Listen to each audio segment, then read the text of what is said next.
सभी मित्रों को एक बार फिर से नमस्कार। ताजमहल के मुद्दे पर बात करते हैं। ताजमहल का मुद्दा इतना ज़्यादा गर्माया हुआ, कोई बोलता ताजमहल है, कोई बोलता शिव मंदिर है। क्या है आखिर ताजमहल या शिव मंदिर? मैंने आज से करीब करीब 10 साल पहले, या शायद और ज़्यादा समय हो गया होगा, 12 साल हो गए होंगे, 10-12 साल पहले पहली बार मैंने पढ़ा था। मुझे सिर्फ पता था, पढ़ा मैंने कभी नहीं था। पहली बार मैंने पढ़ा था ताजमहल क्या है क्या नहीं है। तब उसके बाद में वो पढ़ने के बाद में फिर मैंने कहा चलो ठीक है, ये ताजमहल जैसा नहीं लगता। मेरा एक सवाल है ताजमहल पे जाएं उससे पहले। सबसे पहला सवाल ये कि यदि ताजमहल हिंदुस्तान में बना तो ताजमहल कहीं और भी बनना चाहिए। जब मुगलों ने बनाया ना, मुगल तो हिंदुस्तानी नहीं थे, हिंदुस्तानी मुसलमान अलग है, मुगल जो थे आक्रांता वो अलग थे। ये चीज़ तो क्लैरिफाई है, ये डिस्टिंक्शन है एकदम क्लियर कट कि मुगल जो हैं वो आक्रांता थे, वो डिस्ट्रॉयर थे, वो छापामार कार्रवाई वाले लोग थे, वो बाहर से आए थे। ये मुसलमान नहीं थे, हिंदुस्तानी मुसलमान अलग हैं, ये मुसलमान और वो जो मुगल हैं वो बिल्कुल अलग है। ये चीज़ क्लियर होनी चाहिए सबको। तो ये जो मुगल जो आए, ये इन्होंने अगर हिंदुस्तान में बनाया, हम कोई भी चीज़ जब हम तरक्की करते हैं, जब हम आगे बढ़ते हैं, तो हम कोई भी चीज़ कहाँ बनाते हैं? या तो वहाँ जहाँ हमारी घर होता है हम उसको बनाते हैं, या फिर हम उस जगह बनाते हैं जो हमारी राजधानी होता है। तो राजधानी तो दिल्ली रहा, तो यहाँ क्यों बना? पहली बात। चलिए दूसरी बात उस पर आते हैं कि ताजमहल, जिसको महल, आखिर महल क्या है और ताज कैसे आया और महल कैसे आया? ताज जो है वो हिंदी शब्द है, अरबी शब्द तो नहीं है, फारसी शब्द तो नहीं है, उर्दू शब्द तो नहीं है। इसी तरह से महल क्या है? महल कहाँ से आया? महल आया महाआलय से।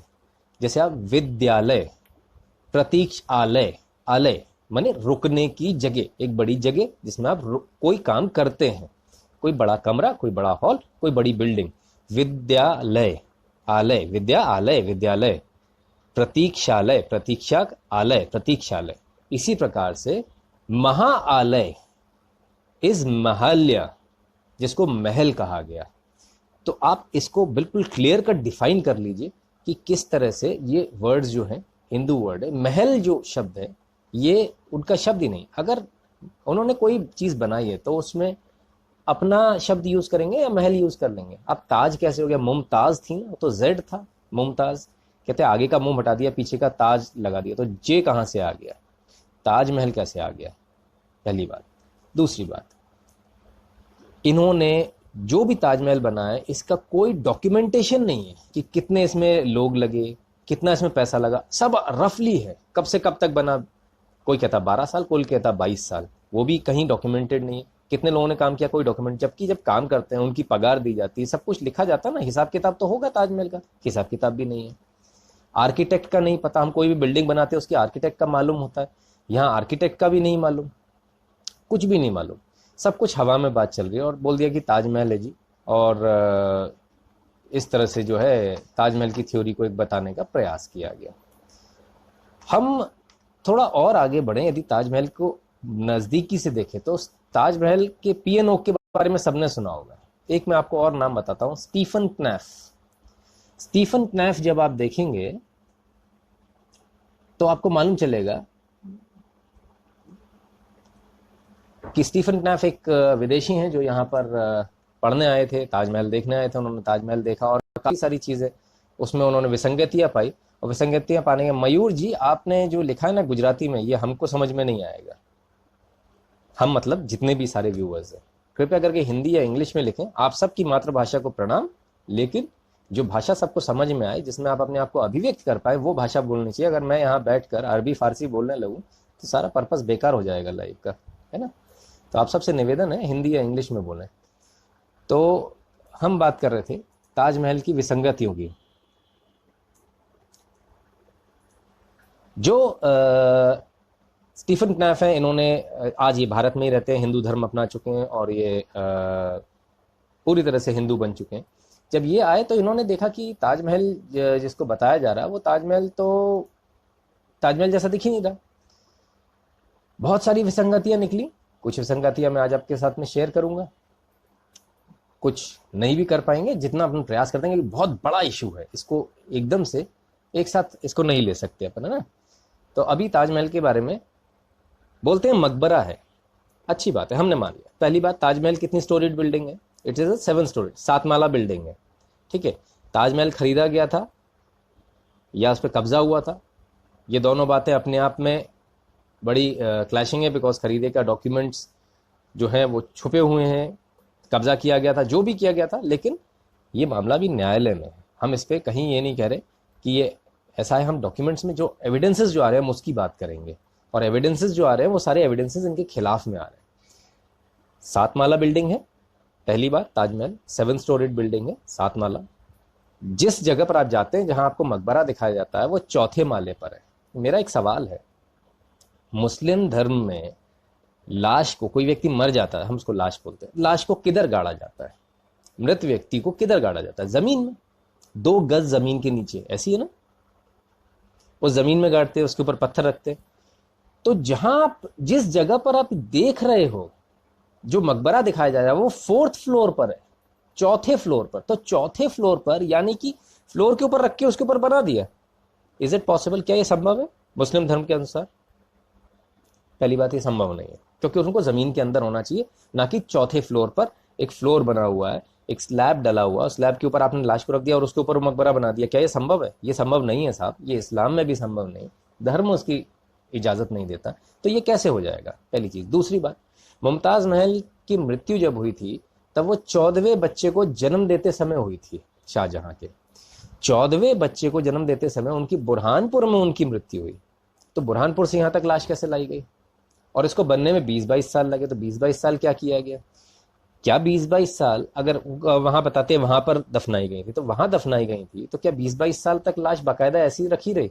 उसको उठा के बाद में लाया गया और यहाँ किया गया? उसका कोई डॉक्यूमेंटेशन है क्या?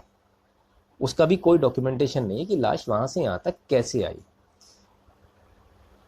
चौथे फ्लोर पर लाश नहीं हो सकती, ये कंफर्म है।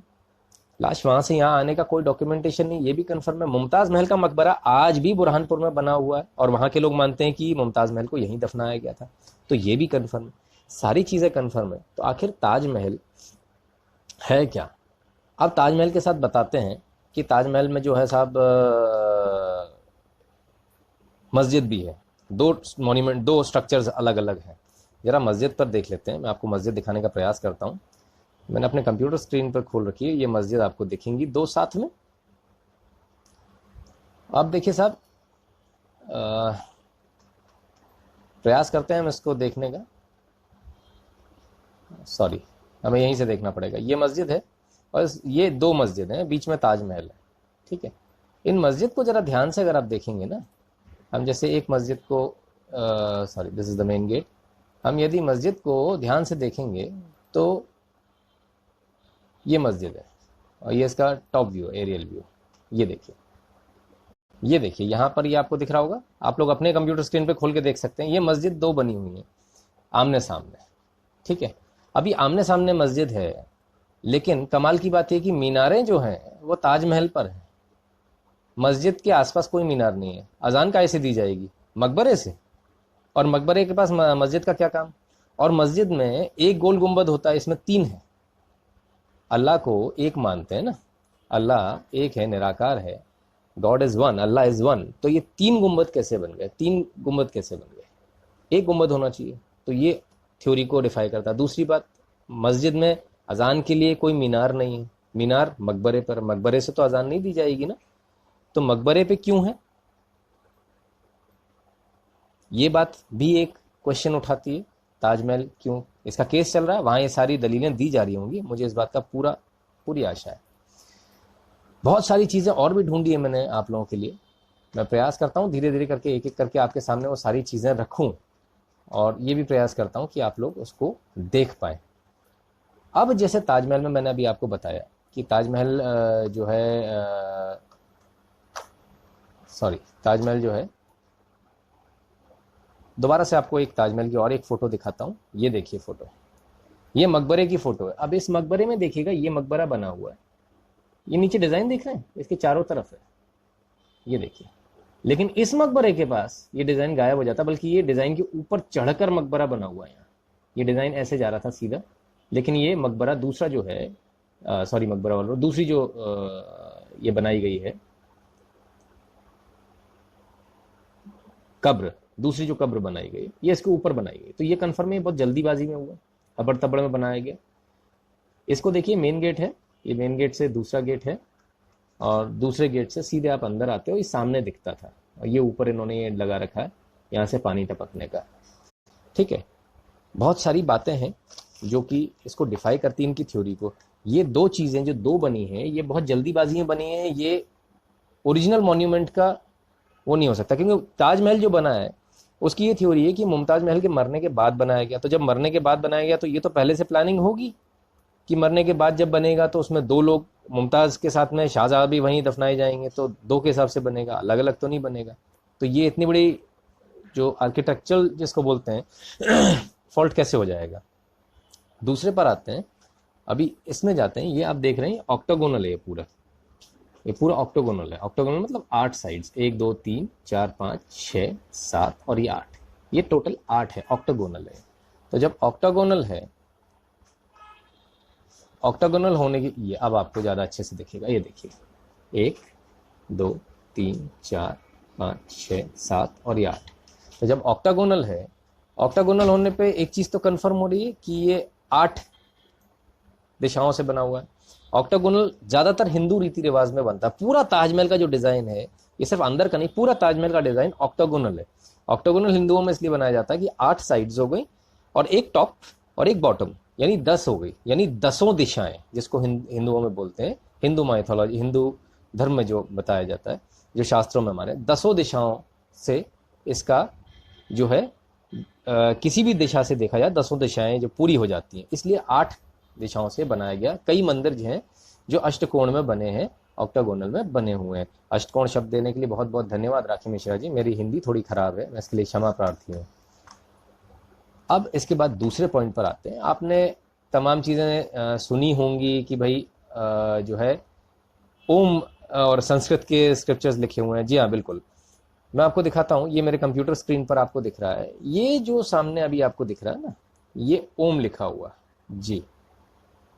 ये फूल बने हुए हैं, ये देखिए ये फूल बना हुआ है, ये धतूरे वगैरह के फूल बने हुए हैं जो भगवान शिव को चढ़ते हैं। और ये ओम, ये आपको क्लियर कट ओम दिख रहा होगा लिखा हुआ है। ये कोई अलग से कोई फोटोशॉप नहीं है, कुछ भी नहीं है, ये प्योरली जो ताजमहल के अंदर बना हुआ है वो मैं आपको दिखा रहा हूँ।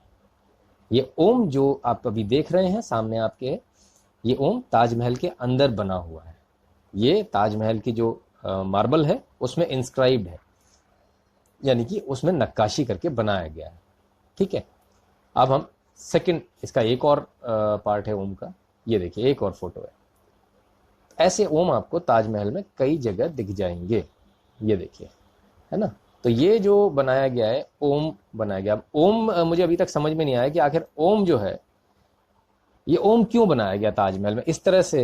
हिंदू जब भी कोई चीज़ बनाते थे पहले, हमारे जो ग्रंथ भी होते थे वो काव्यों में कहे जाते थे, और जो भी चीज़ें बनाई जाती थी बहुत सिस्टमेटिकली, बहुत तरीके से बनाई जाती थी। तो ओम क्यों बनाया गया, ओम की क्या ज़रूरत पड़ गई थी, अल्लाह लिखते ना, ओम लिखने की क्या ज़रूरत थी। ठीक है, अब हम इसके आगे और चलते हैं। तो आगे अब मैं आपको जैसे आप एंट्री लेते हैं ना, जहाँ गेट जहाँ पर है, उस गेट के एंट्री पर आपको एक चीज़ दिखती है, ये देखिए, ये आपको दिखेगा। हाँ, अब ज़्यादा अच्छे से दिख रहा है। ये आपको इस तरह का बना हुआ दिखेगा, ये कोई कलाकृति ऐसे नहीं की कलाकृति। ज़रा यहाँ देखिए जहाँ मैं दिखा रहा हूँ, ये देखिए, ये हाथी का मुंह है, ये हाथी के दांत है, और ये हाथी की सूंड है, दिख रहा है आपको, ये एलिफेंट। इसी प्रकार से इस तरफ भी ये एलिफेंट बना हुआ है, ये हाथी बना हुआ है, ये हाथी दिखाई दे रहा होगा आपको ये दोनों जगह हाथी दिख रहे हैं। अब देखिए इसमें गणेश की प्रतिमा देखिए, मैं आपको गणेश की प्रतिमा दिखाता हूँ। ये 2 आंखें, ये दांत, ये सूंड और ये पेट, और ये उनके पैर। ये गणेश जी और हाथी का मिला जुला एक स्वरूप बनाया है, और ये स्वरूप पूरे ताजमहल की आउट बाउंड्री पर, ये लाल जहां पत्थर है वहां ये पूरे में बना हुआ है। तो सवाल ये उठता है, हाथी, गणपति, ये सब बनाने की क्या जरूरत थी शाहजहां को। हम यहाँ पर कहीं से कहीं तक ये बात नहीं कर रहे कि ये क्या है क्या नहीं, हमारा सिर्फ ये कहना है जो सच्चाई है वो सामने आनी चाहिए। कोर्ट में मैटर चल रहा बहुत साल से, और वो तो राम मंदिर की तरह पता नहीं कितना चलेगा।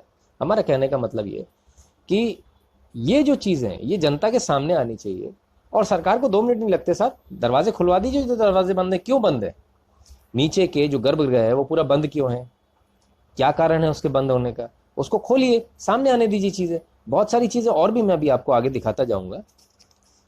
अब बात करते हैं, लोग बोलते हैं तेजो महल्या, तेजो महल्या था। अब जो इसमें जो है ताज, औरंगजेब ने जो अपने डॉक्यूमेंट्स में लिखा है वो लिखा है ताज ए महल, जिसे तेज ओ महल्या कहा जाता था। इन्होंने ताज ए महल करके उसको डिस्टॉर्ट करने की कोशिश करी है। ठीक है, मैंने आपको बता दिया महल शब्द उर्दू का नहीं है, महाआलय से महल्या और महल्या से महल बना। ठीक है, औरंगजेब के दस्तावेजों में, औरंगजेब तक जो दस्तावेज जो हैं, जो कोर्ट जिनको की डॉक्यूमेंट्स बोला जाता है, उन दस्तावेजों में ताजमहल का कहीं से कहीं तक कोई भी डिस्क्रिप्शन नहीं मिलता कि कहीं से कहीं तक ताजमहल है या कभी बना या बन रहा है, ये कहीं नहीं मिला। बाद में अचानक से ताजमहल आ जाता है, लेकिन औरंगजेब के ज़माने तक कोर्ट पेपर्स जो है, जो उनके ऑफिशियल डॉक्यूमेंट्स होते हैं, उसमें कहीं भी नहीं था। अब आते हैं बात कि जो नाम रखा गया ताजमहल, वो मुमताज़ महल के नाम पर रखा गया। मुमताज़ महल का नाम मुमताज़ महल नहीं था, मुमताज़ उल ज़मानी था। तो इसमें तो आगे का मुंह हटा के पीछे का ताज लगा दिए, ये तो पॉसिबल ही नहीं है। तो ये कैसे हो गया?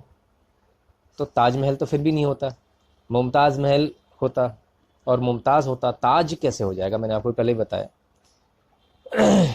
अब एक सबसे बड़ी सवाल जो उठता है, कब्र कहाँ होती है? कब्र की मज़ार होती है या कब्र का मकबरा होता है? मकबरा ही होता है ना, मकबरा ही बोलते हैं, मज़ार ही बोलते हैं। पहली बार ताजमहल में सुनने को आ रहा है कि महल के अंदर कब्र है।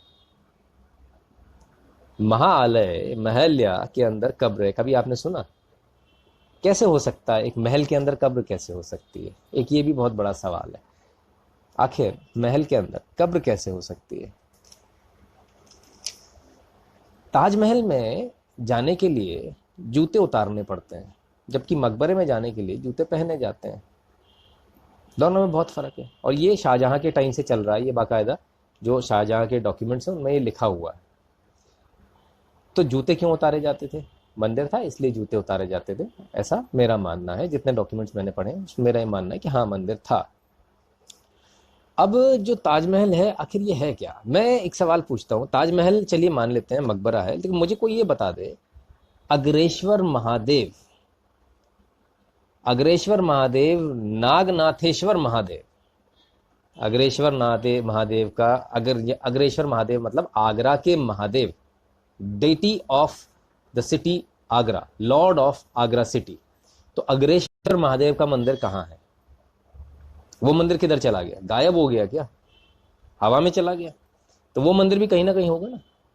नागनाथेश्वर महादेव भी कहा जाता था उनको, तो वो नागनाथेश्वर महादेव कहाँ है? ध्यान रखिएगा, नागनाथेश्वर महादेव, अभी फिर से आगे याद दिलाऊंगा मैं आपको, इसको याद रखिएगा। नागनाथेश्वर यानी सारे नागों के नाथ, the lord of snakes, the lord of cobra, उनका मंदिर था। वो मंदिर कहाँ चला गया? ये सारे अभिलेखों में, हिंदू अभिलेखों में मौजूद है। अब बटेश्वर से कुछ लोगों ने इसको जोड़ने की कोशिश करी। इसका बटेश्वर से कोई लेना देना नहीं है, बट आगरा के जो लोग हैं वो शिव जी को ज़्यादा पूजते थे। बटेश्वर आगरा के पास में एक जगह है, वो एक अलग जगह है। विश्वकर्मा वास्तुशास्त्र, इसमें तेज लिंग का नाम आता है। 12 ज्योतिर्लिंगों में से एक लिंग माना गया है तेज लिंग। कोई बताएगा वो तेज लिंग कहाँ है? वो तेज लिंग आगरा में ही बताया गया विश्वकर्मा वास्तुशास्त्र में। तो वो तेज लिंग कहाँ चला गया? अग्रेश्वर महादेव, नागनाथेश्वर महादेव, तेज लिंग, ये कहाँ चला गया? ये सारी चीजें कहाँ चली गई? ये अचानक से कैसे गायब हो गई? ज्यादातर आगरा के आसपास जाट समुदाय का शासन रहा, जाटों ने शासन किया, और जाट जो है वो तेजा जी को पूजा करते थे। तेजा जी के मंदिर इन्होंने बहुत बनवाए, और यही वो तेज लिंग है जिसकी विश्वकर्मा वास्तुशास्त्र में जिक्र किया गया है। ये सारी चीज़ें आपको डॉक्यूमेंटेड हैं, नेट पर मिल जाएंगी, गूगल करेंगे गूगल पे मिल जाएगी, सभी चीज़ें मिल जाएंगी। कोई भी चीज़ ऐसी नहीं है जो बिना कहीं से भी उठाकर रख दी गई है। अब आते हैं शाहजहां के कोर्ट डॉक्यूमेंट पे। हम शाहजहां की बात करते हैं, कोर्ट डॉक्यूमेंट की बात करते हैं। शाहजहां के court document page number 403 volume 1 403 में शाहजहां के बेटे ने 403 में इमारत आलीशान व गुंबज, इमारत आलीशान व गुंबज मानी गोल गुंबद वाली आलीशान इमारत को जयपुर के राजा जयसिंह से खरीदा जाना बताया जाता है, उनसे लिया जाना बताया जाता है, जिसमें कि मुमताज को दफनाया जाएगा। ये पेज नंबर 403 वॉल्यूम 1 में डॉक्यूमेंटेड है, 1 नंबर का सबूत है, इसमें कहीं कोई दो राय नहीं। तो ये वो कौन सी जगह थी जिसको खरीदा था मुमताज महल को दफनाने के लिए? इमारत आलीशान, ये वही मंदिर था जिसे जयपुर के राजा जयसिंह ने बेच दिया था या उनसे हड़प लिया गया था, हम कुछ भी कह सकते हैं। जब तक वो डॉक्यूमेंट सामने नहीं आते कहना बड़ा मुश्किल होगा। अब ताजमहल की बात करते हैं। ताजमहल बताया जाता है 1600 की सदी में बना, 1600 ईस्वी में बना। 1600 ईस्वी में ताजमहल नहीं बना, इसका कारण है क्योंकि ताजमहल का जो एक दरवाज़ा, उसका एक टुकड़ा निकाला गया था, टुकड़ा लेकर अमेरिका भेजा गया, विदेश भेजा गया, वहाँ पर उसकी कार्बन डेटिंग हुई। 14 टेस्ट उसमें लगे, 14 कार्बन टेस्ट लगे उसमें, और 14 कार्बन टेस्ट जब लगाए गए तो ये पाया गया कि ये जो मंदिर है, ये जो थे जो महल्या है, ये शाहजहाँ के टाइम का है ही नहीं, 1600 ईस्वी का है ही नहीं। कार्बन डेटिंग से ये मालूम चला कि ये 1100 ईस्वी का है। अगेन टाइम एंड अगेन फिर से वही प्रूव हो रहा है जो लिखा हुआ है कि 1100 ईस्वी में ये महल बना था, और 1100 ईस्वी के बाद में इसका नाम बदलकर इसको मकबरा बनाया गया। मैंने फिर से बताया, मकबरा बनाने के लिए क्या ज़रूरी है? ज़मीन के अंदर लाश को दफनाना।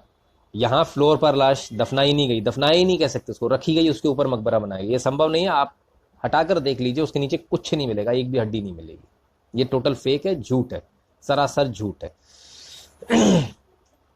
हाँ, तो बात कर रहे थे ताजमहल जब कार्बन डेटिंग हुई तो पाया गया 11वीं सदी का। अब 11वीं सदी और 16वीं सदी, 5 सदियों का फर्क हो गया, 500 ईयर्स का फर्क हो गया साहब।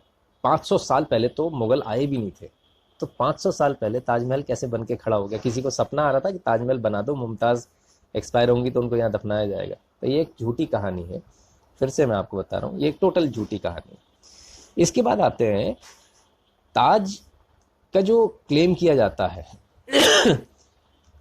जो शाहजहां के जो बेटे औरंगजेब, उन्होंने आदाब ए आलमगिरी यादगारनामा, एक डॉक्यूमेंटेशन है जो उन्होंने अपने पिताजी को जो लेटर्स लिखे थे, उस लेटर में उन्होंने पेज नंबर 43 पर, इस जो डॉक्यूमेंटेशन है, इस डॉक्यूमेंटेशन के पेज नंबर 43 पर फुटनोट नंबर 2 में इन्होंने 1652 में एक चिट्ठी लिखी है शाहजहां को, औरंगजेब ने, और शाहजहां को इन्होंने लिखा है कि ये जो इमारत है और इसके साथ में और जो इमारतें बहुत पुरानी हो चुकी है और इनके गुंबद अब लीक करने लगे हैं, तो इसका तत्काल मरम्मत कराई जाए। यानी औरंगजेब ने क्या लिखा? ये बहुत पुरानी हो गई हैं बिल्डिंग्स और ये लीक करने लगे। एक चीज तो कंफर्म हो गई फिर से औरंगजेब के डॉक्यूमेंट से, उनके लेटर से, उनकी चिट्ठी से, उनके हाथ की लिखी हुई चिट्ठी से, कि ये ताजमहल उनके टाइम पर नहीं बना। क्लियर हो गया। औरंगजेब खुद कह रहे हैं कि ये जो बिल्डिंग है, जो ताजमहल है, ये इसके जो छत है वो चूने लगी है, रिसने लगी है, इसलिए इसकी तत्काल मरम्मत कराई जाए। और उन्होंने अपने पैसे से उसको मरम्मत शुरू करा दी थी, करा भी दी थी, और बाकायदा राजा को ये लिखा था, यानी शाहजहां को ये लिखा था कि इसकी मरम्मत कराई जाए, और बाकी ये आसपास की जो बिल्डिंग्स हैं और भी पास में जो गुंबद हैं, उन सबको, उन सारे जो गुंबद हैं उनको, 7 गुंबद इन्होंने उसमें लिखे हैं चिट्ठी में। अब 7 गुंबद कौन से हैं? एक तो ताजमहल का हो गया, बाकी जो 2 साइड्स में जो बिल्डिंग बनी है, जिसमें एक मस्जिद बताते हैं और एक को कुछ और बताते हैं, उसमें 3-3 गुंबद हैं। ठीक है, जैसे मैंने अभी आपको बताया अल्लाह एक है तो गुंबद 3 कैसे एक ही होना चाहिए? तो 3 और 3 6, और एक ताजमहल का 7। तो ये इन्होंने बताया गुंबद रिसने लगे हैं, चूने लगे हैं, इसके लिए इसकी मरम्मत कराई जाए। तो ये डॉक्यूमेंटेशन भी बाकायदा अवेलेबल है ना? तो जब ये सारे डॉक्यूमेंटेशन अवेलेबल है तो फिर ये झूठ क्यों बोला जा रहा है? अभी और आगे चलते हैं। पीटर मुंडी करके एक फॉरेनर थे जो कि हिंदुस्तान में आए और 1632 में आए। 1632 में जब ये आए तब इन्होंने यहाँ, यानी कि सिर्फ 1 साल बाद, मुमताज़ महल की जो डेथ बताई जाती है उसके सिर्फ 1 साल बाद पीटर मुंडी इंडिया में आते हैं। और इंडिया में आने के बाद में जब वो ट्रैवलर थे और पूरे विश्व का भ्रमण करते थे, तो जब उन्होंने अपनी किताब में लिखा तो उन्होंने बताया कि ताजमहल 1 साल बाद ताजमहल बन चुका था। ताजमहल को बनने में तो अभी तो 22 साल बताए, 22 साल लगते, तो फिर 1 साल में बन गया। 1 साल बाद ही ताजमहल, उन्होंने बताया कि ताजमहल है, ताजमहल के आसपास बाग बगीचे हैं और बाजार लगता है। यानी Taj Mahal was a fully flourished, एक चलता फिरता, एक कहना चाहिए बना हुआ मार्केट भी था वहाँ, और तमाम बाग भी थे। डच के एक ऑफिशियल आए थे, उन्होंने ये कंफर्म किया था, ताजमहल के बनने से पहले आ गए थे, और उन्होंने कंफर्म किया था एक मैजेस्टिक बिल्डिंग, बहुत शानदार आलीशान एक बिल्डिंग आगरा के अंदर है, ये वही ताजमहल है, तेजो महलिया है, जिसको कि डच ने भी, जितने भी ट्रैवलर्स आए उन्होंने सबने इसको बार बार ये बताया कि बिल्डिंग यहाँ बनी हुई है। वो ताज 1600 में आए तभी भी बनाया, उसके बाद भी बताया। एक भी ट्रैवलर ने कभी भी कहीं भी ये नहीं बताया कि ताजमहल बन रहा है, कोई बिल्डिंग बन रही है, ये किसी ने भी नहीं बताया। सिर्फ एक ट्रैवलर ने बताया, बोले कि जितना खर्चा इसमें आया उससे ज़्यादा खर्चा स्कैफोल्डिंग में आ गया, यानी शटरिंग जिसे आजकल हम बोलते हैं ना, जो बल्ली वल्ली लगाते हैं, उससे ज़्यादा खर्चा आ गया। तो ये खर्चा क्या संभव है, बल्लियों का खर्चा किसी बिल्डिंग को बनाने से ज़्यादा आ सकता है? नहीं, ये बल्लियाँ तब लगाई गई थी जब औरंगजेब ने लेटर लिखा था कि इसकी मरम्मत कराइए। तो मरम्मत कराने के लिए जो बल्लियाँ लगी थी, वो मरम्मत में जितना खर्चा आया, थोड़ा बहुत मरम्मत हुई होगी, उससे ज़्यादा उस पर चढ़ने और उसकी मेहनत हो गई। तो ये वो चीज़ है, इसको ताजमहल बनाने से हम जो है क्लैश ना करें, दोनों चीज़ें अलग हैं। मरम्मत के लिए जो स्कैफोल्डिंग्स लगाई गई थी, जो बल्लियाँ लगाई गई थी, उनका खर्चा ज़्यादा आया था, और मरम्मत का खर्चा कम आया था। थोड़ी बहुत सीमेंट लगी होगी, है ना, या जो चूने और उसका जो गारा बनाते हैं वो थोड़ा बहुत लगा होगा। तो ये चीज़ बहुत क्लियर है कि दोनों चीज़ों में बहुत ज़मीन आसमान का फ़र्क है। जॉन अल्बर्ट मेंडेलो 1938 में, यानी 8 साल के बाद में आते हैं मुमताज़ के मरने के। 22 साल तक बना ताजमहल, मुमताज़ के मरने के 8 साल बाद आते हैं, और 8 साल बाद वो कहीं से कहीं तक कोई भी नई बिल्डिंग बनने का जिक्र नहीं करते हैं। आगरा के अंदर कोई जिक्र नहीं है उनकी पूरी इसमें।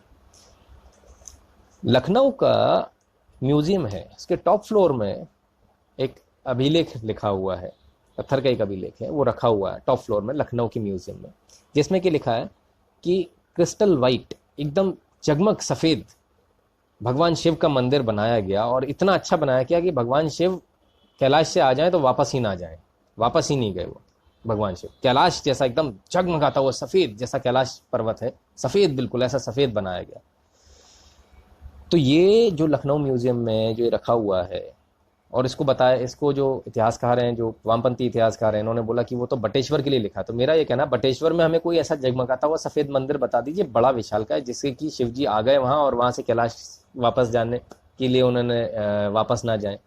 ऐसा कोई आप कोई बता दीजिए, कोई बिल्डिंग यदि हो बटेश्वर में। एक ही बिल्डिंग है ऐसी पूरे हिंदुस्तान में, पूरी झगमग सफ़ेद, वो है ताजमहल, यानी तेजो महलिया। तेजोबाई ने बनवाया था तेजो महलिया, ठीक है। अब अमानत खान शिराज, ये शाहजहां के टाइम के मतलब मुगलों के वो थे, और इन्होंने जो है बाकायदा अपने डॉक्यूमेंटेशन में इन्होंने एक जगह लिखा है कि काले शब्दों से लिखकर, कुरान की जो वर्सेस वहाँ लिखी हैं, काले शब्दों से लिखकर ताजमहल की सुंदरता, ताजमहल को बदसूरत कर दिया। यानी पहले नहीं लिखे थे, कुरान की जो आयतें लिखी हुई हैं वो पहले नहीं लिखी थी, क्योंकि ये लिख रहे हैं कि काले शब्दों से लिखकर उसको बदसूरत कर दिया, ऐसा उन्होंने लिखा, डिसफिगर कर दिया। यानी पहले नहीं था, बाद में लिखा। हमारा भी यही पॉइंट है, पहले नहीं था, बाद में लिखा गया है। ये मैं अभी आपको आगे फ्यूचर, अभी जो फोटोग्राफ्स दिखाऊंगा उसमें दिखाऊंगा, ठीक है। इसके बाद ईबी हवल आए, ईबी हेवल आए, किनोयर आए, मिस किनोयर आए, सर डब्ल्यू हंटर आए, सब लोग आए हिंदुस्तान, लेकिन किसी ने भी ताजमहल का जिक्र नहीं किया, कहीं से कहीं तक जिक्र नहीं हुआ।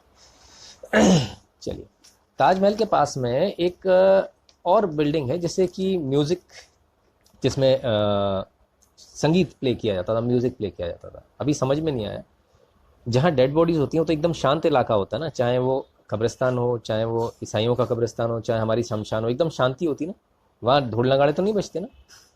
तो वहाँ म्यूज़िक का क्या काम है? म्यूज़िक का काम होता है ना, सुबह शाम दोनों वक्त काम होता है, आरती के समय काम होता है। तो तेजो महलिया में जब आरती होती थी तो बहुत उसके नज़दीक एक म्यूज़िक बाकायदा ढोल बजाने के लिए, नगाड़े बजाने के लिए म्यूज़िक का वो रखा हुआ था कि यहाँ पर म्यूज़िक बजेगा और यहाँ आरती होगी। इस प्रकार से ये चलता था। ईस्ट और वेस्ट जो दो बिल्डिंग्स हैं, जिसको कि बार बार ये बताया जाता है कि ये जो है ताजमहल की वो है, तो ये मैं आपको बता दूं कि ईस्ट और वेस्ट में है। अब ईस्ट और वेस्ट में होने का क्या तात्पर्य है, इसको भी ज़रा समझ लेते हैं, है ना। ताजमहल के ईस्ट और वेस्ट में, एक बार फिर से आपको फोटोग्राफ्स पे आ जाते हैं अपन फिर से। तो मैं आपको दिखाता हूँ, ये देखिए एक बिल्डिंग यहाँ है, एक यहाँ, इसमें से एक को ये मस्जिद बताते हैं, ठीक है। ये दो बिल्डिंग्स हैं, ठीक है सर, ये वाली इसको मस्जिद बताते हैं, ठीक है ना। तो ये दो बिल्डिंग्स हैं, एक ईस्ट है एक वेस्ट है। अभी मस्जिद जो होगी, जो मस्जिद जो होती है, इसको जो बताया जाता है, मतलब जितना भी होता है वो काबा की तरफ फेसिंग होनी चाहिए। ईस्ट फेसिंग तो काबा फेसिंग नहीं हुआ, तो ऐसे कैसे मस्जिद बन गई जो कुरान के ही अगेंस्ट में बन गई? कुरान में जो, इस्लाम में जो कहा गया उसके अगेंस्ट में बन गई। क्या ऐसी दोषपूर्ण मस्जिद हो सकती है? नहीं हो सकती, ये मस्जिद नहीं है। ईस्ट और वेस्ट ये वो जगह थी जहाँ लोग आकर यहाँ से सूर्य को अर्घ्य देते थे, और ये शाम को सूर्य की पूजा होती थी। ये दो जगह जो है ये इसलिए बनी हुई, ईस्ट और वेस्ट। ईस्ट जहाँ से सनराइज होता है यानी सूर्योदय होता है, यहाँ से सूर्योदय की पूजा होती थी, और ये वेस्ट सूर्यास्त में हम सूर्य को प्रणाम करते थे, और ये शिव मंदिर बीच में बना हुआ था। मजे की बात मैं आपको फिर से बता दूं, मस्जिदों में कोई मीनार नहीं, जबकि मीनार मस्जिद में होती है। मीनार कहाँ है? मकबरे पे। मकबरे पे कभी मीनार होगी क्या? किस लिए होगी? ठीक है। अब हम और आगे बढ़ते हैं कि बिल्डिंग्स, जो अलग अलग तरह की बिल्डिंग्स हम देख रहे हैं, बार बार देख रहे हैं, इन बिल्डिंग्स में आखिर ऐसा क्या है जिससे कि हम ये हमें शक होता है या नहीं। देखिए एक और आपको अंदर का नमूना दिखाता हूँ, ताजमहल के अंदर का नमूना। ये देखिए ताजमहल के अंदर ये बना हुआ है। पहली बात तो ताजमहल में जितने भी फूल वगैरह बने हुए सब कमल वगैरह बने हुए। अब ये आप देख रहे हैं क्या बना हुआ है? जरा ध्यान से देखिए, ये सूर्य दिख रहा है आपको? सूर्य ऐसे ही बनता है ना, कोई और तरीका तो नहीं होता। तो ये सूर्य क्या कर रहा है अंदर, ताजमहल के अंदर? मुस्लिम्स तो चांद से चलते हैं, सूर्य से तो उनका कोई लेना देना ही नहीं है। तो सूर्य क्या कर रहा है? सूर्य के सेंटर में कमल क्या कर रहा है? तो ये बार बार वही चीजें क्यों दिखती हैं हमारे को? ये मैंने अभी आपको बताया कि ये देखिए, ये कब्र जो है, ये यहाँ पर इन्होंने स्क्वायर बना के जो कब्र बनाई है, इसके ऊपर दूसरी कब्र जबरदस्ती थोप दी गई है, इसके ऊपर ही चढ़ गई है। इतनी बेवकूफ़ी से हबड़ तबड़ में बनाया गया है ये। तीसरे पर आते हैं, और ये देखिए ये धतूरे के फूल हैं जो जगह जगह आपको बने मिल जाएंगे ताजमहल में। जगह जगह आपको ये बना हुआ मिल जाएगा, ये जो नक्काशी जगह जगह मिल जाएगी, और ये धतूरे के फूल आपको कई जगह मिल जाएंगे। ये ओम मैं आपको दिखा ही चुका हूँ। ये जो हम बात करते हैं ना ताजमहल में कि किस प्रकार से, इसके बाद में आएंगे इसे। ठीक है, हम लोग वापस आ गए, बीच में इंटरप्ट हो गया था।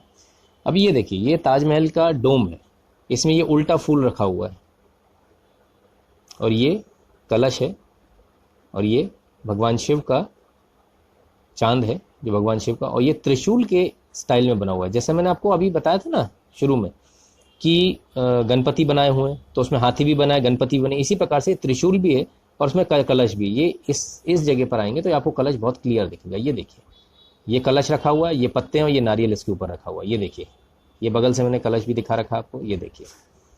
ठीक है, इसी प्रकार से होता है ना कलश। ये जो बना हुआ है इसका ईस्ट साइड में जो लाल पत्थर हैं उन पर भी ये ब्लैक स्टोन में कार्व्ड है, ये नीचे ज़मीन पर ही कार्व्ड है, तो इसको ये बदल नहीं पाए। और यहाँ देखिए यहाँ कुछ भी नहीं लिखा है, ये प्लेन है, जबकि यहाँ पर कुछ लिखा हुआ दिख रहा है। ये बाद में इंस्क्राइब किया गया, ये बाद में लिखा गया, अल्लाह नाम जो लिखा गया बाद में लिखा गया। जबकि जो होता है ना, जो इनका जो चांद सितारा तो ऐसा होता है हमेशा, ये टिल्टेड होता है 45 डिग्री के एंगल पे, और टिल्टेड के बाद ये सितारा यहाँ होता है। इस तरह से नहीं होता कभी भी। जो आप ये देख रहे हैं सितारा कहाँ है, इसमें कोई स्टार नहीं है इसमें। ठीक है, आप देख लिया, ये ताज के ऊपर जो बिल्डिंग है उसके ऊपर ये बना हुआ है। ठीक है, अभी हम और आगे चलते हैं। ये ताज की मीनारें हैं, जो ताज की मीनार है, और ये देखिए ये फूल की तरह से जो बना हुआ ना, कमल की फूल की तरह से। थोड़ा बड़ा करके दिखाता हूँ आपको, ये देखिए, अब शायद बहुत क्लियर दिख रहा होगा। ये देखिए और देखिए, है ना, ये फूल जैसी मीनार है। ये फूल खुला हुआ जो फूल बना हुआ नीचे से, ये क्यों बनेगा? ऐसी तो कहीं बिल्डिंग नहीं बनती है मुस्लिम्स में, फूल का कोई काम नहीं है। फिर ये फूल क्या कर रहा है वहाँ पर? अभी मैंने आपको बताया था, बोला था नाम याद रखिएगा। क्या नाम याद रखिएगा? नागनाथेश्वर, यही नाम याद रखने को बोला ना मैंने आपको। चलिए थोड़ा बड़ा करते हैं, जूम इन करते हैं। ये पूरे ताजमहल पे टॉप पर, पूरे ताजमहल पर ये बना हुआ, ये क्या है? ये दो ऑपोजिट नाग हैं जो एक दूसरे को फेस कर रहे हैं, और ये बीच में एक फ्लावर पॉट टाइप का है, दो ऑपोजिट नाग। अब दो ऑपोजिट नाग कैसे होते हैं? दो ऑपोजिट नाग क्यों हैं? तो दो अपोजिट नाग का हम बताते हैं। हम ज़्यादा दूर नहीं जाएंगे। जो राजाओं के ज़माने में जो उनके जो चिन्ह होते थे, राज चिन्ह होते थे, उसमें अक्सर दो नाग एक दूसरे को फेसिंग करते हुए होते थे और बीच में कुछ ना कुछ होता था। जैसे सूरज है, ये सिंधिया घराने का है, ये मैंने ग्वालियर का लिया है, ये सिंधिया घराने का लोगो है। ये देखिए दो नाग हैं ऑपोजिट में, ठीक वैसे ही जैसे वहाँ पर है, और ये फेस करते हुए। अब ये हम चलते हैं, सिंधिया कन्या विद्यालय का लोगो है ये हमारे ग्वालियर का ही। ये देखिए इसमें भी दो नाग हैं और बीच में सूरज है। ठीक है, सिंधिया घराने का मेन गेट का चलते हैं, मेन गेट भी देख लेते हैं। ये देखिए, ये सिंधिया घराने का जो उनका राजमहल है, आज भी है, और आज भी इस पे ये सूर्य और दो नाग अगल बगल हैं, ये दिखाई दे रहे होंगे आपको। तो पिछले ज़माने में, पहले ज़माने में जो शिव मंदिर, नागनाथेश्वर मंदिर क्यों है ये देखिए, यही सांप दिख रहे हैं आपको एक दूसरे को फेस करते हुए, बिल्कुल वैसे ही। और बड़ा कर देता हूँ, शायद आसानी से दिख जाए। ये देखिए यहाँ पर भी है। और ये पूरे ताजमहल के पूरे टॉप, जो आप ताजमहल घूमने जाएं जरूर जाइए, ये जरूर देखिएगा। अच्छा कैमरा ले जाइएगा, फोटो खींचिएगा, आराम से जूम करके देखिएगा। ये देखिए, ये पूरे ताजमहल पे ये आपको दिखेंगे। ये टॉप बाउंड्री पर है, ये पूरी टॉप बाउंड्री पर। ये आपने सुना होगा, बहुत सुना होगा कि ताजमहल में नाग छपे हुए हैं, लेकिन किधर हैं ये शायद किसी ने नहीं बताया, या हो सकता है कुछ लोगों को मालूम है। ये टॉप जो जैसे बोलते हैं ना मुंडेर, जो टॉप एजेस हैं, टॉप बाउंड्री है, उस पर ये है। ठीक है, ये सब पूरे ताजमहल पे चारों तरफ, यानी आठों तरफ, नॉट चारों तरफ, ताजमहल इज ऑक्टागोनल, अष्टकोणीय है। तो ये पूरी जगह मिलेगा। हमने एक फ़ोटो और ढूंढी आपके लिए विशेषकर, ये फ़ोटो देखिए, ये ताजमहल की फ़ोटो है। ये देखिए यहाँ पर ये फूल वूल बने हुए हैं, सारे नक्काशीदार ये बना हुआ, और ये ताजमहल है। यहाँ से पहले हम ऊपर चलते हैं ना, ये बहुत हैवी फ़ोटो है, हम पहले ऊपर चलते हैं। ये देखिए, ये कलश दिख रहा है बहुत क्लियर कट, और ये त्रिशूल का शेप भी ले रहा है साथ में, भगवान शिव का चांद है, त्रिशूल का ले रहा है। ये कलश है, कलश के ऊपर ये पत्तियां निकली हुई, आम की पत्तियां, और ये इसके ऊपर रखा हुआ नारियल। ठीक है, बहुत क्लियर है।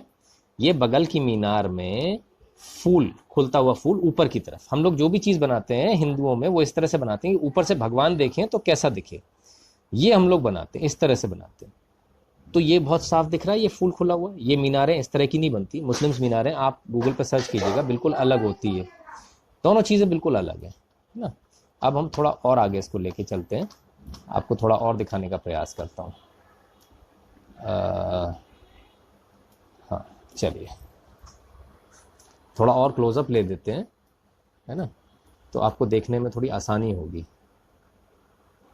ये देखिए, ये देखिए, ये मैं जो आपको बता रहा था ना, पूरी बाउंड्री पर इस तरह से ये नाग छपे हुए हैं, एक दूसरे की तरफ मुंह किए हुए, पूरी बाउंड्री पर ताजमहल की मिलेंगे। ये नाग आपको सब जगह मिलेंगे, साइड्स में भी मिलेंगे, इधर भी उधर भी, जहां आप देखेंगे ना सब जगह आपको मिलेंगे। ये देखिए, ये देखिए, ये पूरे में मिलेंगे, पूरे में, कोई एक जगह नहीं, पूरे ताजमहल में टॉप पे, बिल्कुल टॉप पर। तो ये नागनाथेश्वर मंदिर जो है, ये यहाँ से मैं थ्योरी पूर्ण कर रहा हूँ। जितने भी आपको दरवाजे मिलेंगे सबके ऊपर ये कमल मिलेगा। ये कमल का फूल आपको सब जगह मिलेगा। ठीक है, आपको आशा करता हूँ बहुत आराम से अब ये नाग दिख रहे होंगे, सारे नाग दिख रहे हैं ना। और ये नाग कहाँ पर है, आइए नाग देख लेते हैं जरा। नीचे तो नहीं है ना कहीं, नाग एकदम टॉप पर हैं। ये नाग यहाँ से चले और ये पूरे टॉप यहाँ पर, फिर यहाँ से पूरे टॉप पर। ठीक है, टॉप टू सब जगह नाग ही नाग है, नाग के अलावा कुछ नहीं है ना। तो ये नागनाथेश्वर मंदिर क्यों कहलाया जाता है, इसलिए कहलाया जाता है। तो मुझे बताइए कि मकबरे पर नाग का क्या काम था, कोई मुझे बता सकता है क्या? आप जितनी ज्यादातर फोटोग्राफ्स जो देखते हैं ताजमहल की, वो ऐसी फोटोग्राफ्स देखते हैं। ये देखिए, ज्यादातर में ये कटा होता है, ऊपर का जो पोर्शन देख रहे हैं ना, ये कटा हुआ होता है, इतना ही देखते हो आप। ये कुरान की वर्सेस दिखती हैं, ये दिखती है। हमने इसको थोड़ा सा और जूम किया और कुछ सॉफ्टवेयर्स की मदद से इसको थोड़ा बड़ा करके देखा। जब बड़ा करके देखा तो हमने कुछ और पाया। ये देखिए, हमने क्या देखा, बड़ा करने के बाद जो हमारे सामने स्थिति आई वो ये आई। ये रहा। ओहो, ये माउस तो बड़ा परेशान कर रहा है अभी। चलिए कोई बात नहीं, मैं आपको हाथ से दिखाने का प्रयास करता हूँ। ये हमने जब इसको बड़ा किया तो ये स्थिति सामने आई। ये देखिए, ये बड़ा होने के बाद ये दरवाजे का फ्रंट व्यू है जो बड़ा किया है, और ये फ्रंट व्यू बड़ा होने के बाद ये साफ कमल दिख रहा है। ठीक है, एकदम साफ कमल दिख रहा है, इसमें कोई दो राय तो नहीं कि ये कमल नहीं है। ये मेन दरवाजा है। अभी मेन दरवाजे के ऊपर मैं आपको और एक मेन दरवाजे की फोटो दिखाता हूँ। हमने जो मेन दरवाजे का और जूम लिया, वो जूम ये आया। ये मेन दरवाजा आप अभी दिखाया था मैंने आपको, मेन दरवाजा एक बार फिर से दिखाने का प्रयास करता हूँ। कहाँ चला गया? मेन दरवाज़ा हम यहाँ से देखते हैं, ये मेन दरवाज़ा है। ये देखिए, ये मेन दरवाज़ा है ताजमहल का। ये ज़्यादातर इतना ही दिखाया जाता है। ये यहाँ पर कमल है जिसको हमने जूम करके अभी आपको दिखाया। मैं एक बार फिर से आपको जूम करके दिखा देता हूँ। ये जूम करके दिखाया हुआ ये कमल है जो मेन दरवाजे के ऊपर है। ठीक मेन दरवाजे के ऊपर ये कमल बना हुआ है। ठीक है, अब मेन दरवाजे को ज़रा मैंने और जूम किया तो मैंने जूम करने पर क्या पाया? मेन दरवाजे को जूम करने पर मैंने ये पाया जो अब आपके सामने है। ये देखिए मेन दरवाजे, मैंने बताया ना पूरे ताजमहल में जहां आप देखेंगे आपको ये नाग दिखेंगे टॉप पर। ये मेन दरवाजे के टॉप पर भी आप जाइए, आराम से खुद से घूमिए, खुद से ताजमहल देखिए और खुद से देखिए ये दो नाग एक दूसरे को फेस करते हुए सिमेट्री में बने हुए हैं कि नहीं बने हुए हैं। पूरे में, पूरे ताजमहल में आपको ये पूरी बाउंड्री पर चारों तरफ दिखेंगे। अब आते हैं इस पत्थर को जूम कीजिए जरा, यहाँ ये कुरान की वर्सेस लिखी, इस पत्थर को देखिए और इस पत्थर को देखिए, दोनों में फर्क है। ज्यादा वाइट है, ये ब्राइट टोन पर है, जबकि ये गोल्डन टोन पर है। येलोइश टिंट लिए हुए है, गोल्डन टोन पर है, जबकि ये वाला जो पोर्शन है ये व्हाइटिश टोन पर है जिसपे कुरान की वर्सेस लिखी हुई है। और अगर आप ध्यान से देखेंगे ना तो ये पट्टी दिखेगी आपको, ये कटा हुआ है यहाँ से और ये यहाँ से भी। ये देखिए ये छोटे छोटे ये लिखे हुए हैं ना, ये छोटे छोटे पत्थर हैं, देख रहे हैं आपको टाइल जैसे, और ये अचानक से बड़ा सा आ जाता है पत्थर। तो ये जो बड़ा पत्थर आ जाता है ये बाद में लगाया गया है। ये संस्कृत के जो ओम वगैरह जो भी लिखा हुआ उसको हटाकर ये पत्थर लगाया गया है। एक बार फिर से मैं आपको ताजमहल का जो ओरिजिनल जो वो है दरवाज़ा वो दिखाता हूँ, जिससे कि आपको ये समझ में आ सके कि मैं क्या कह रहा हूँ। ये देखिए, जैसा कि मैंने आपको बताया, ये देखिए ये छोटे छोटे पत्थर है ना, देख रहे हैं आपको, ये बीच में एकदम से बड़ा आ गया। यहाँ पर जो संस्कृत के श्लोक या जो ओम वगैरह लिखा हुआ था उसको हटाकर ये लिखा गया है। और ये पत्थर मैच कर रहे हैं, ये वाला और ये वाला मैच कर रहा है, ये वाला सारे मैच कर रहे हैं। ये वाला पत्थर जो है ना ये मैच नहीं कर रहा।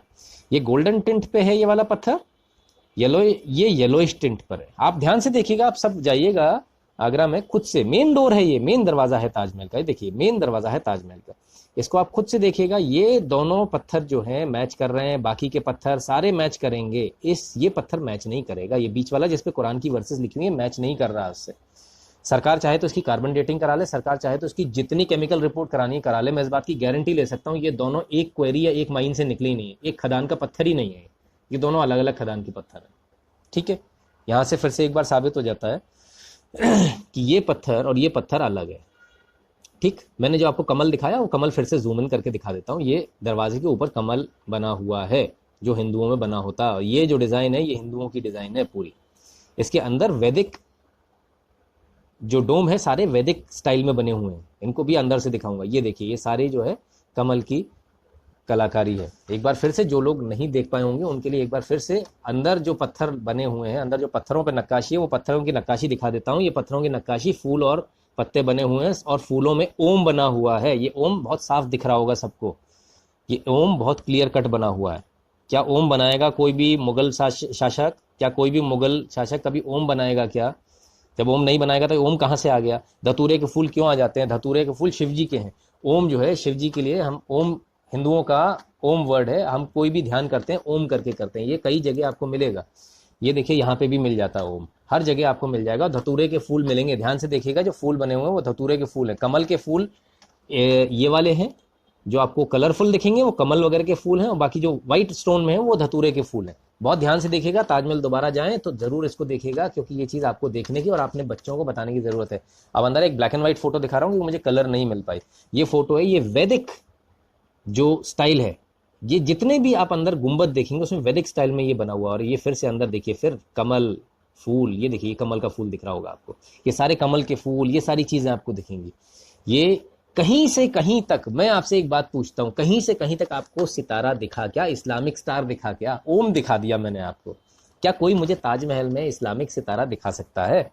मेरा सिर्फ इतना पूछना है आपसे, क्या कोई भी व्यक्ति ताजमहल में मुझे ये दिखा सकता है कि ताजमहल में फला फला जगह जो है ये लिखा हुआ है, स्टार बना हुआ है? तो नहीं दिखेगा, क्योंकि वो है ही नहीं। इसलिए बार बार एक ही चीज़ जो है वो होती है, सॉरी, बार बार एक ही चीज़ आती है, और वो ये आती है कि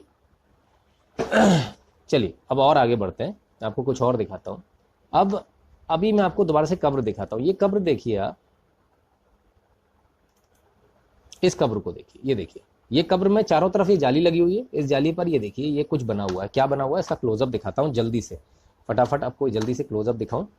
तो ये देखिए, ये इसका क्लोजअप है। मैं एक काम करता हूं, ये मुझे परेशान कर रहा है थोड़ा सा।